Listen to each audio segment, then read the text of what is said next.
What's up, guys? Welcome back to the Man Advantage Rangers podcast. This is your host, Jamie. Busy day in the NHL. We're going to talk about some Patrick Kane news, the just several trades. So let's go.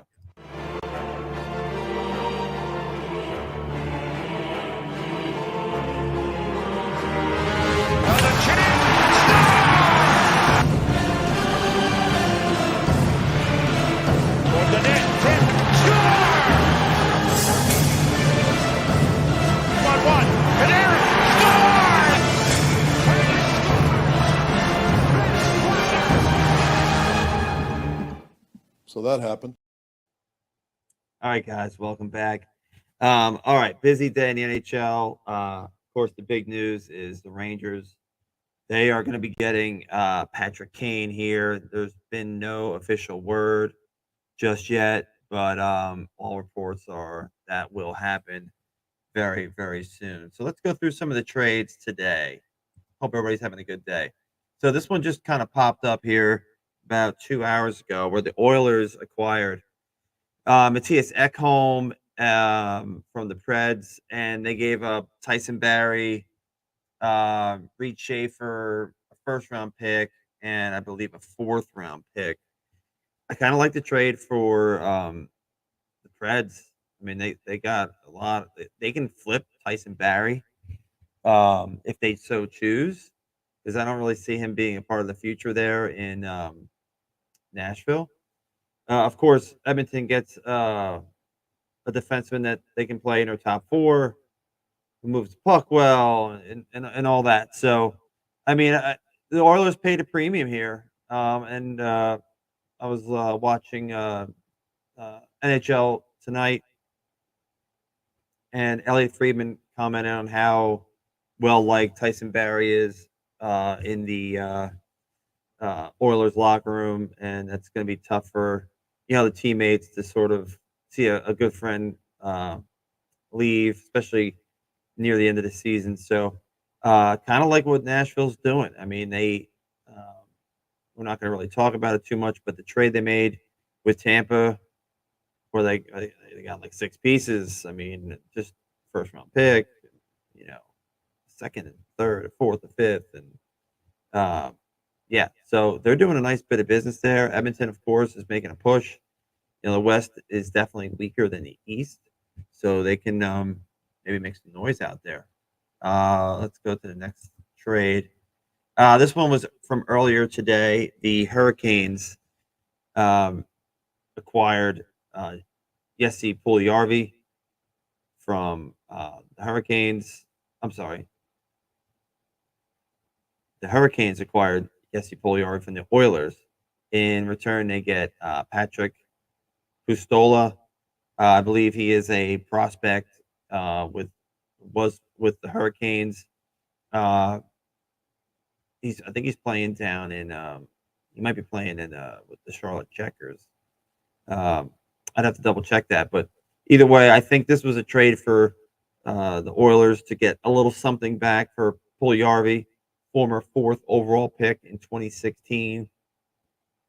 But you know what? Carolina drafts well, so any player you get from them might be something where you might have a little something better than where he was drafted. So most people always love the Hurricanes draft. So again, I think that was to clear some room, salary wise, to actually make that other move for Ekholm, as far as Edmonton is concerned. And then the Islanders uh, are busy again. They've acquired Pierre Engvall from the Maple Leafs for a third round pick in 2024. You talk about another busy GM. Kyle Dubas seems like almost every day he's making a trade. So they are really, really trying to tweak their bottom six with the trade yesterday from McCabe, who will play defense, and Sam Lafferty. They got Noel Chari. Of course, they traded for Ryan O'Reilly. And they are just very, very busy. Dubas is, of course, under a lot of pressure. His team hasn't gotten out of the first round since 2004. Since he's been the GM, they've they've struggled. They've had great regular seasons, but the first round they can't win a series, and they're looking like they're going to have to play the Lightning in the first round again. So again, they're going to have they're this is going to be one physical series. Um, from the Islander point of view, they get Engvall, who's a big body, can skate, definitely a bottom six guy for them. Versatile forward, so it's Lou likes those kind of guys, and I don't know Engvall's uh, contract status. I don't know if he's a UFA or what is left on his contract. Um, but yeah, so the Islanders definitely get a useful a player, and I think the Maple Leafs are trying to clear a little cap space, and we'll get to that next move. Okay, so the next move is acquiring Luke Shen to put on defense. So this is a move I think specifically for Tampa Bay and the playoffs. So Tampa Bay is a in your face kind of tough physical team. They have a lot of scoring, but they got guys like now they have Tanner Jeannot. They've got the big rig in Patty Maroon.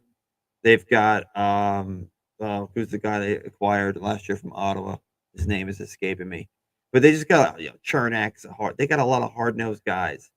So Luke Shen, McCabe, Achari, all these guys are going to be there to sort of counteract that. No more softy uh, players in the bottom six on the defense. This is going to be a bloodbath.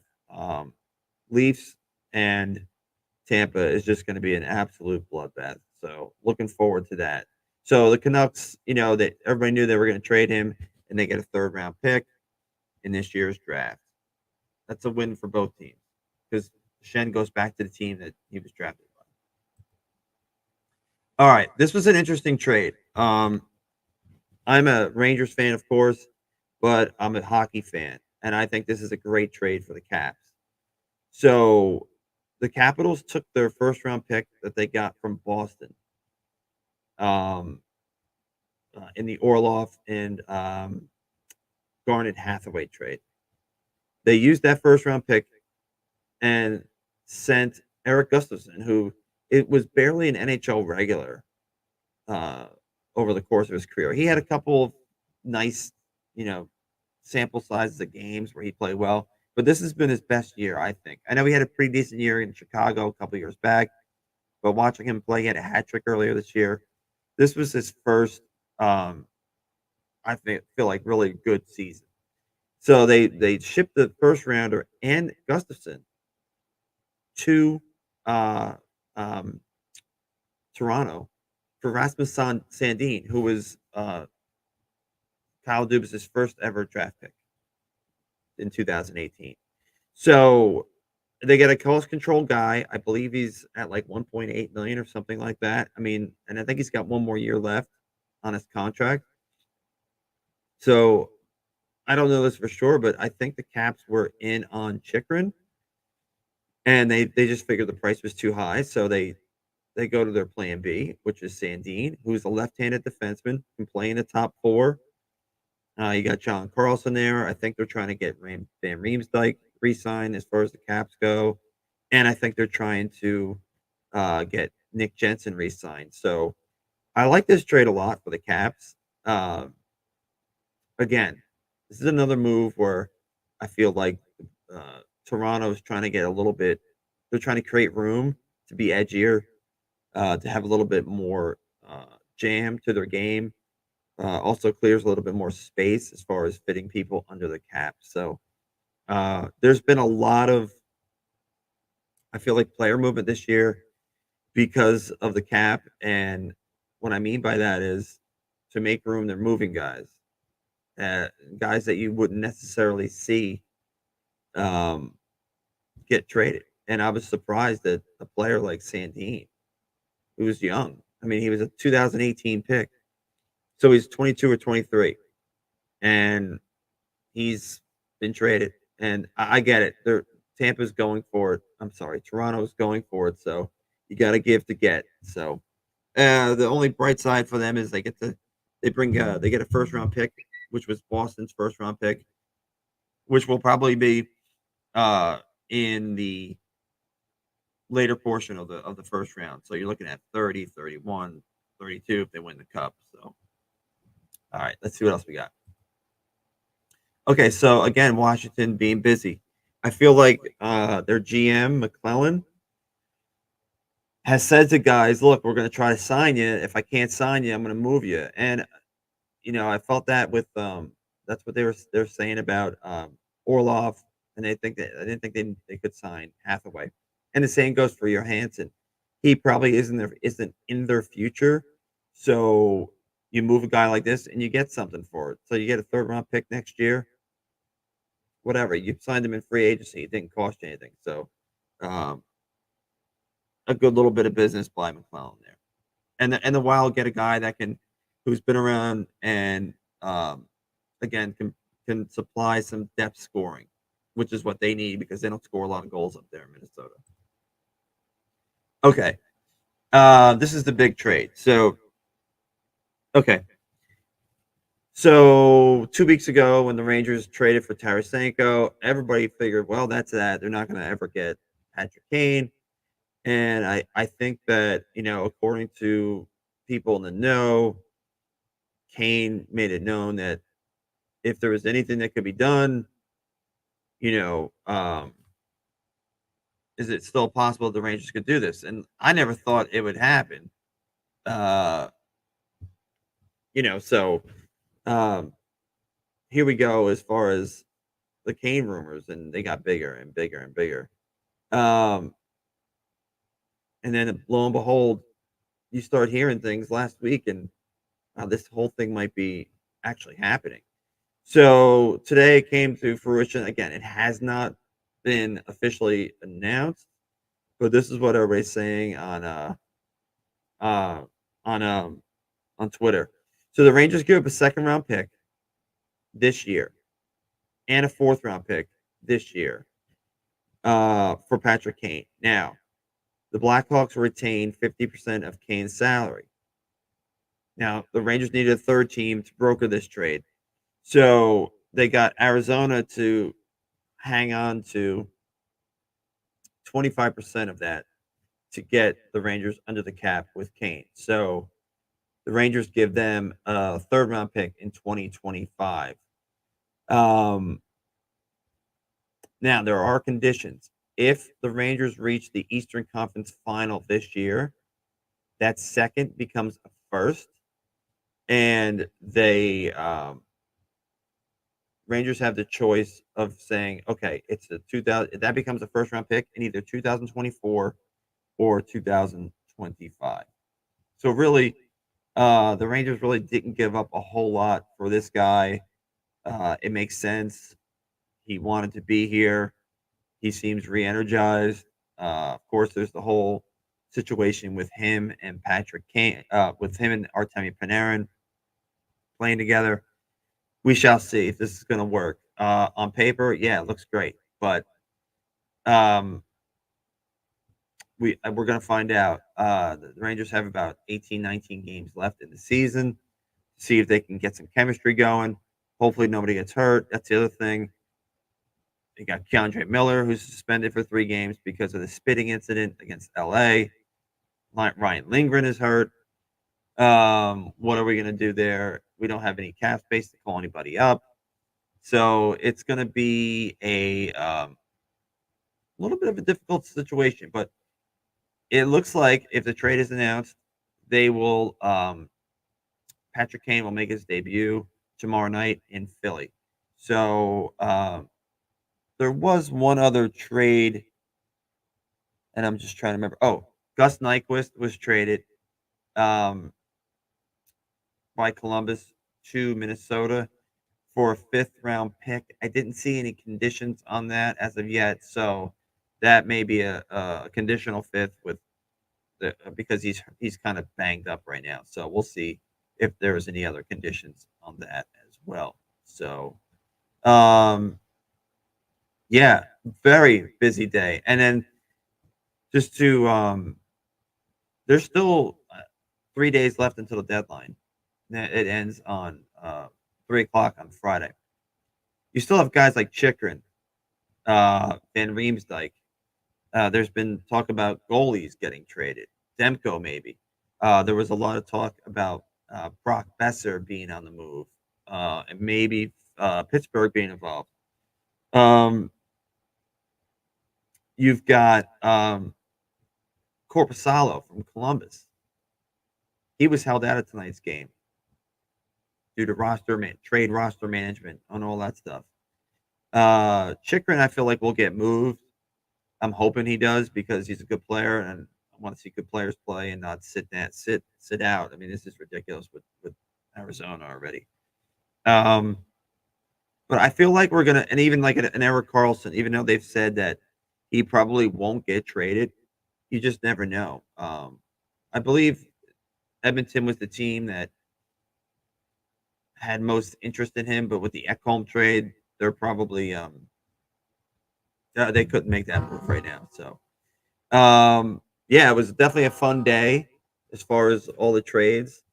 Um, you know, uh, the East is just going to be just a battle. I mean, you got Boston, you've got Tampa, you've got Toronto, you've got Carolina, you've got the Rangers and the Devils. Devils got Timo Meyer, probably the best player available. Um, they acquired, and that's going to help already a really good team.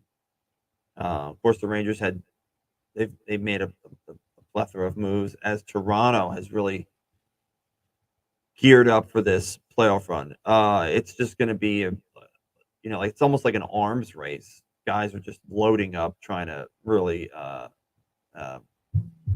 just get any advantage possible. So we shall see. I feel like a team like Washington might still be busy, even though they're not necessarily in the playoff hunt anymore.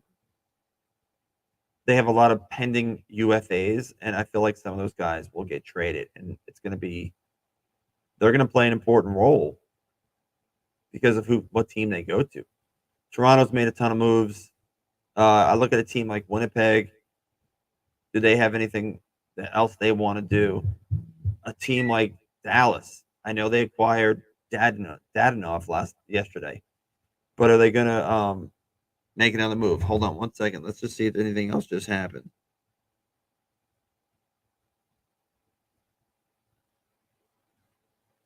Uh, okay. Um, I think Pittsburgh, even though I wouldn't make a move if I were them because I feel like they're cooked, they'll probably make a move and try to fit something in there. Minnesota, Vegas, they made a move with Barbashev. What about the Kings? The Kings really haven't done anything. Um, Dallas again. I feel like Dallas, they have such a good team. They've been slumping. I think they need a little bit of a move to re-energize that team. It's as a hockey fan, I can't remember a time when um, they the trade deadline has been this busy, and we're still 3 days away. And I know we're running out of players to trade, but it's been bananas, and I like it. I think it's good for the sport. They're finding new ways to sort of circumvent the cap. Devin's probably having a seizure because all the big market teams are loading up. Um, I don't know who else. I'm trying to think of anybody out. Calgary, are they going to make a move? You got the Avalanche. I don't know if they have any room. Landeskog is coming back. Um, some of these a team like Buffalo, are they going to make just a little itty bitty kind of move? I know they made a small move. The move is escaping me right now, but they've had a solid year for a young team. Tage Thompson's one of the top 5 scorers in the league. I feel like, their GM should do something to, like, let the players know that he sees what they're doing and that he appreciates that. Buffalo's tough. I don't think Ottawa will do anything. There was a lot of smoke around them as far as Jacob Chikrin, but I don't know if that's going to work. Um, Boston's probably done. So we shall see. Everything that's going to happen, you might see a little more tinkering from all these teams. I don't think the Rangers can do anything left. I mean, what can you get for like $1,000? Nothing. Barely get a beer at MSG. So let me know what you think, guys. I know this is a quick little 20 minute video. Like and subscribe. Uh, we have another couple days before the deadline. If anything crazy happens, um, we will be here to talk about it. It's nothing like talking about hockey. It's the best sport. So I hope you all have a great night. Patrick Kane coming to Broadway. It's showtime. It should be fun. Number 88. And we'll see you guys. Have a great night. See you.